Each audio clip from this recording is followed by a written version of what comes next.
ଶୁଖିଲା ରହିବ ପାଗ, ଖୁବ୍ ଶୀଘ୍ର ଫେରିଯିବ ମୌସୁମୀ। ଆସନ୍ତା 2ରୁ 3 ଦିନ ଭିତରେ ଦକ୍ଷିଣ ପଶ୍ଚିମ ମୌସୁମୀ ବାୟୁ ରାଜ୍ୟରୁ ଫେରି ଯାଇପାରେ। ରାଜ୍ୟର କିଛି ସ୍ଥାନରୁ ମୌସୁମୀ ଅପସରଣ ପାଇଁ ପାଗ ଅନୁକୂଳ ଅଛି ବୋଲି ଆଞ୍ଚଳିକ ପାଣିପାଗ ବିଭାଗ କେନ୍ଦ୍ରରୁ ସୂଚନା ଆସିଛି। ଗତ 24 ଘଣ୍ଟାରେ ଉତ୍ତର ଓଡ଼ିଶାର କିଛି ସ୍ଥାନରେ ବର୍ଷା ହୋଇଛି। ବାଲେଶ୍ୱର, କେନ୍ଦୁଝର ଓ ମୟୂରଭଞ୍ଜରେ ହାଲୁକା ବର୍ଷା ହୋଇଛି। 7 ଓ 8ରେ ଉତ୍ତର ଓଡ଼ିଶା ଓ ଉପକୂଳ ଓଡ଼ିଶାର କିଛି ସ୍ଥାନରେ ବର୍ଷା ହୋଇପାରେ ବୋଲି ବିଭାଗ ଅନୁମାନ କରିଛି।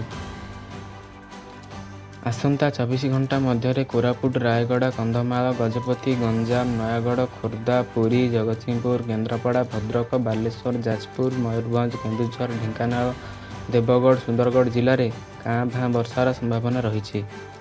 ବାକି ଅନ୍ୟ ସବୁ ଜିଲ୍ଲାରେ ପାଗ ଶୁଖିଲା ରହିବ। ସେହିପରି 8 ତାରିଖରେ ମାଲକାନଗିରି, କୋରାପୁଟ, ରାୟଗଡ଼ା, ଗଜପତି, ଗଞ୍ଜାମ, ନୟାଗଡ଼, ଖୋର୍ଦ୍ଧା, ପୁରୀ, କଟକ, ଜଗତସିଂହପୁର, ଭଦ୍ରକ, ବାଲେଶ୍ୱର, କେନ୍ଦୁଝର ଜିଲ୍ଲାରେ ସ୍ୱଳ୍ପରୁ ମଧ୍ୟମ ଧରଣର ବର୍ଷା